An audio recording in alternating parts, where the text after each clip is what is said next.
everybody! Welcome back ulit sa ating channel. So today's episode, we are in Palawan. So good morning! Isa po sa dream destination namin na pumunta dito at mag-island hopping sa may El Nido.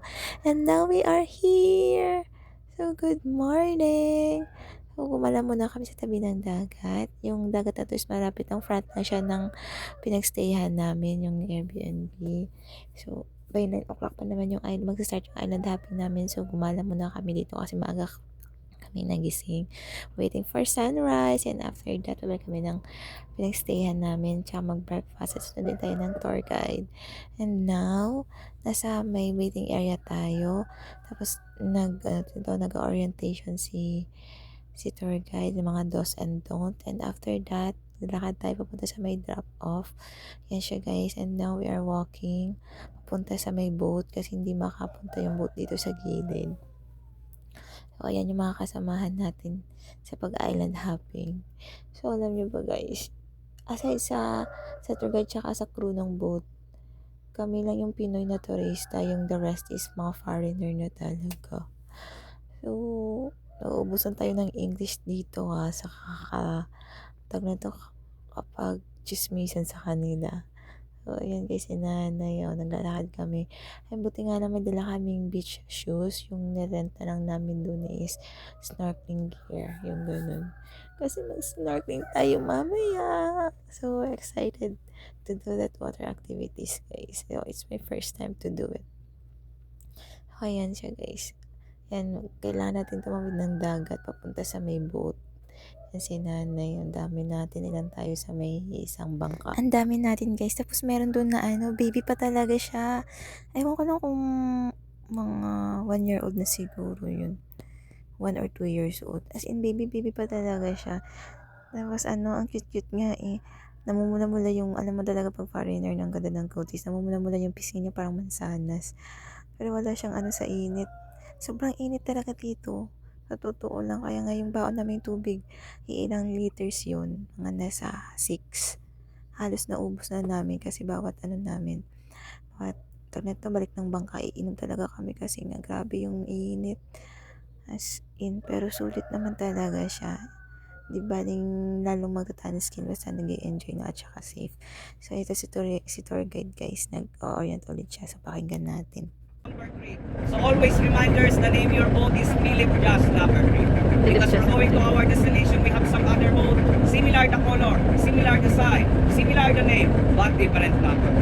Again, always reminders, the name your boat is Philip Just number 3. All the boat here, ma'am sir, under the front, like that, we have a name. I mean, all the boat here, ma'am sir, is differently. That's why, before we started, the guide will give you information on you. Always guide some other boat. No, just kidding. That's why the guide will give you information on you. Always reminders, the name your boat is Philip Gas. Okay, number 3. Always reminders, the name your boat is Philip Gas, number 3. Okay? So by the way now, ma'am sir, I'm your local tourist guide here. My name is Rafael. Our island hopping starts now. Your unang bungad agad is yung yate ng Ong Fam, yung masid na vlogger. Nice to see their yate.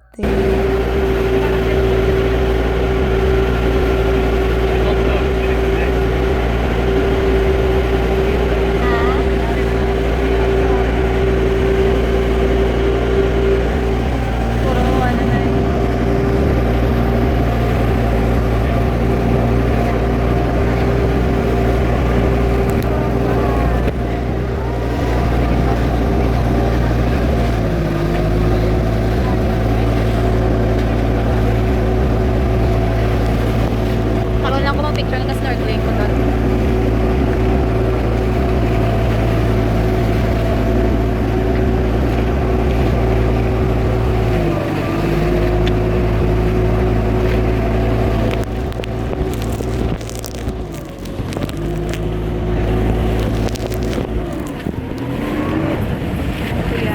Guys, we are now in 7 Commando Beach. Wow!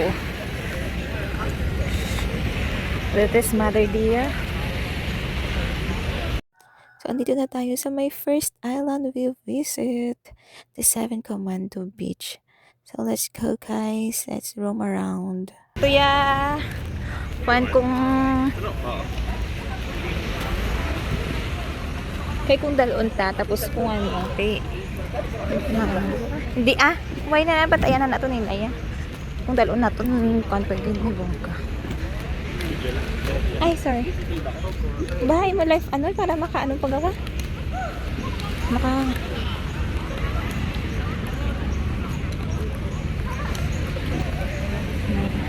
Kaya?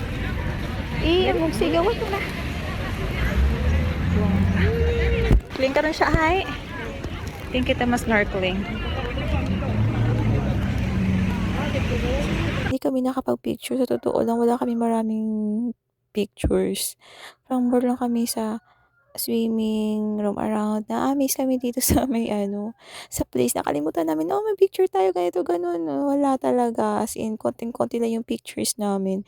Kasi more kami sa swimming, sa paglalakad, hihiga sa sand, yung ganun. Wala, konting-konti lang talaga yung pictures. Totoo lang. Pero sulit naman talaga siya kasi kasama ko yung family ko kahit wala kaming maraming pictures. Konting-konti lang talaga pero yung memories namin, talaga siya tawag nito, worth it.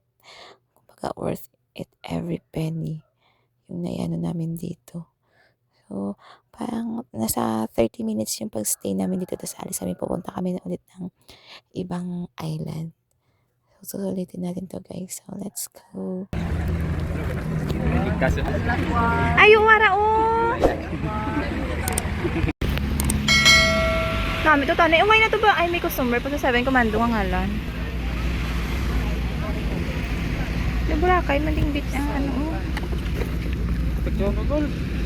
Nag-picture nga sana kami dun sa may parang landmark ng ng Seven Commando Beach. So, ang haba-haba ng pila. Ang dami. Kung makikita nyo, konti lang yung tao, pero marami-rami din to guys. Pero sabi nga ng ng tour guide, mas, yung ngayong season daw, is konti lang yung pumunta dahil nga daw sa gera. Unlike dun sa mga ibang years na, ang dami-dami talaga, crowded talaga siya. Buti nga ngayon di siya crowded eh. Para hindi kami mahirapan kahit paano ba. Kasi kung crowded talaga, siksikan, parang hindi ka makapag-enjoy masyado. So, bittersweet, yung baga, yung ganun, yung sitwasyon. So, yun siya guys. Yun nga lang, hindi kami nakapicture dun sa logo ng may pangalan na Seven Commando Beach. Ang ganda sana ng yun dun, ng result. Kaso ang haba ng pila, baka mamaya na kami, lagpas na ng 30 minutes.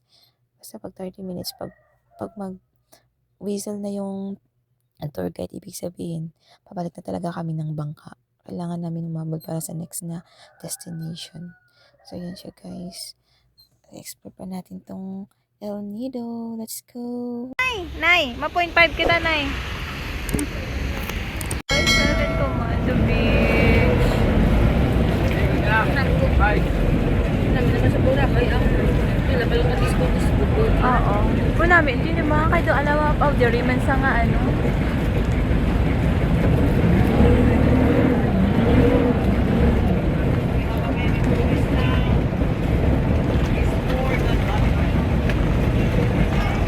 You're heading now in Shimishu Island.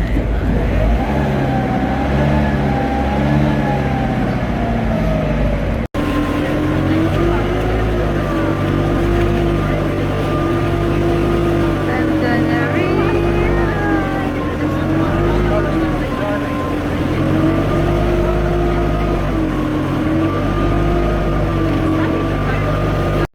And our next destination, yung second island na bibisitahin natin guys, is yung Shimishu Island. Andito tayo magsa-snorkeling. Wow naman! First time Wow! to do this. So, let's go guys. Magsa-snorkeling tayo kahit di tayo marunong lumangoy. Yun talaga yun. Tapos si nanay hindi tayo marunong lumangoy. Pero nakapag-snorkeling siya. Gusto namin i-experience niya yung, tsaka gusto niya din experience yung snorkeling. Makita yun talaga yung mga mga isda. Si kuya ang na-enjoy talaga nila kasi hanggang sila doon sa may sa kabilang area. So, mas maraming isda daw doon. Kaso ako hindi ako marunong lumangoy guys. Gusto ko talaga siya i-explore yung ganun. Kaso nga lang, dyan ako within sa gilid lang ako ng bangka. Kasi tinitingnan ako ni Kuya Tour Guide, yung kasama niya din. Siya yung nag-a-assist sa akin. Tinitingnan niya ako kasi hindi ako marunong lumangoy. Nung, nung natanggal yung nag-snorkel, ayan, tumalon si Kuya, tsaka sinagip ako. Pero, pag nito, happy ako guys kasi first time ko na-experience yung ganitong water activities. Tsaka worth it talaga siya. Gusto ko siyang sulitin sana kaso yun nga lang. Nauna yung kaba ko yung natanggal yung snorkel. Hindi na ako masyadong makahinga yun. Pero sulit talaga siya guys sa totoo lang. Enjoy na enjoy ako. Si nanay ilang minutes lang din kasi hindi din masyadong marunong si nanay gumamit ng snorkel. First time din gumamit ng snorkel. First time ko din gumamit ng ganun. Pero yung saya namin guys, hindi matumbasan talaga kamo. Yung nakita namin talaga na yung isda under the sea. Oh my God, worth it. Yung gastos, ganito, ganun talaga siya. So, we're planning to come back here, not very soon, pero pag-iipunan namin ulit para makapag-explore kami sa another place ng Palawan. So, lots of beautiful places and beaches here, guys. So, tara na, sulitin natin tong water activities na to. So, samahan nyo kami. Let's go!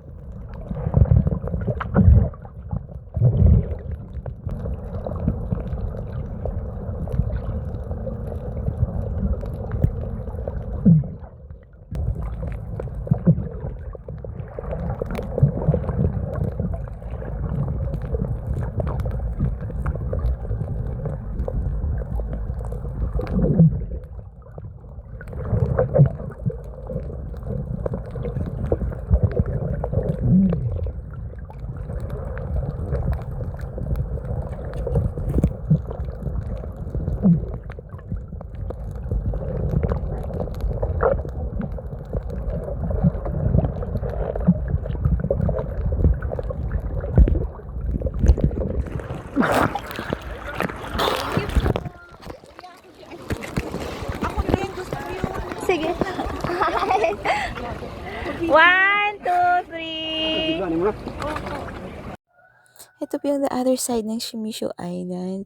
So, that's for today's video, guys. Thank you for watching. See you sa part 2.